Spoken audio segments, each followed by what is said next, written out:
Tupac. Oh, that sounds crazy. That was Tupac. With That's Just the Way It Is, and it was sampled using Bruce Hornsby's his original song The Way It Is, which tackled racism in the United States, among other social issues too. And really not, I'm sorry guys, I did something and now I have to fix it. Alright, I think that's it.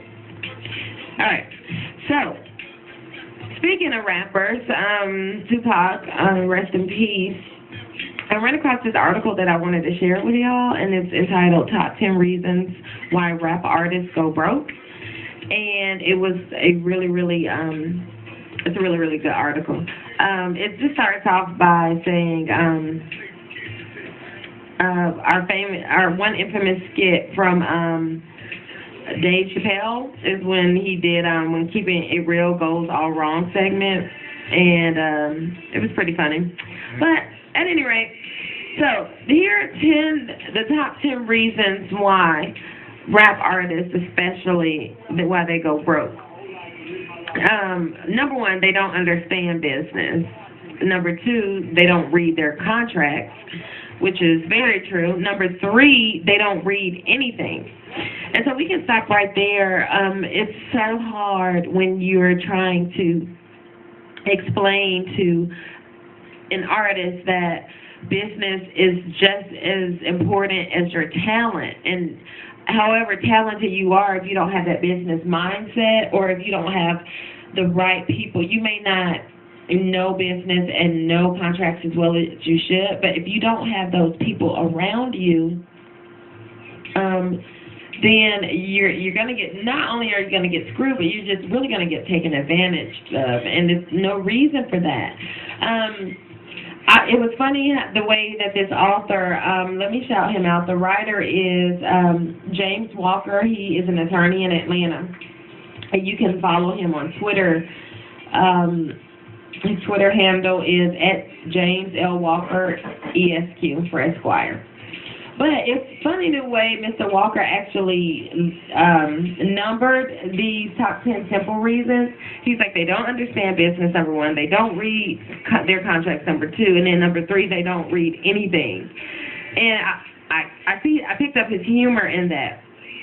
And he was just, throughout this article, he really references how they rent cars for videos. When MC Cribs was popular, they would rent homes as well as that.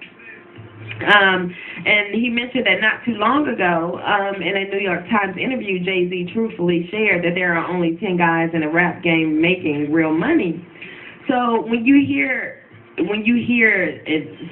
such a great insider in that of Jay-Z, when you hear him say that, I think you should believe him. Number four, they don't hire a good manager. Number five, they don't hire a good lawyer. And number six, they don't know what a point is. And what a point is, points are how record labels pay themselves, and depending on how many points you have, that's going to determine how much they're going to actually pay you for all your hard work. Number seven, they don't understand music publishing. So also in this article, he reminded me of the issue that P. Diddy had with, it was Locks. And I think, yeah, the Locks went on air what was it? Oh, yeah, Hot 97 in New York City. And he was just saying, like, he said that Puffy, P. Diddy, Sean Combs, whatever, stole his publishing. And publishing is really how you get paid in this industry. Like, seriously. Like, I'm enjoying this little Tupac in the background. But that's how you get paid. And Berry Gordy from Motown, everyone knows that. He had an even more powerful publishing company that sold for twice as much, called Joe Betty Publishing, which held all of the hits from the Temptations, the Supremes, Jackson 5, and tons of other Motown artists. So publishing is where it's at. And when these rappers, they don't know that, especially, they don't they just really get screwed. Number 8, they don't know how to read a royalty statement, which is also important. And if these are the kind of things that I want to help you understand, so that when someone approaches you and says, oh, hey, I want to manage you and whatever, you let them know, you ask them questions like, well, have you ever seen a royalty statement? What should I look for? What are some things I should pay attention to? These are the kind of questions you want to ask a potential manager. You don't want to ask a potential manager. The first thing you want to ask him is, how much money can you make me? You've already lost if you start the conversation with that. Number 9, they surround themselves with all the wrong people, which are these yes people that tell you how hot stuff is, and it's really not that hot, but they're just telling you that because they want to make money with you, or off of you, I should say. And number 10, they want to be a star for all the wrong reasons. And when you really look at it, you have to be crazy to want to be famous. And I don't mean crazy in a bad way. In this new social media driven, blog laced society that we live in now, because your every move is going to be totally captured. And the more you try to maintain your privacy, the harder these paparazzi people will come after you. It is so funny how I look at stars and I'm like, why would you must really love your passion. I hope it's about passion and not just about money. But yeah, so those are some things I wanted to share with you, those top 10 reasons why rap artists go broke. But I stumbled on some very good information that really just pissed me off with these record labels. Okay, so you know how Sound Exchange and Sirius and XM, they pay directly to the artists. Sound Exchange was formed in order to pay artists and copyright owners for all their records and singles and music that's played digitally all around the world. They can collect in multiple countries too.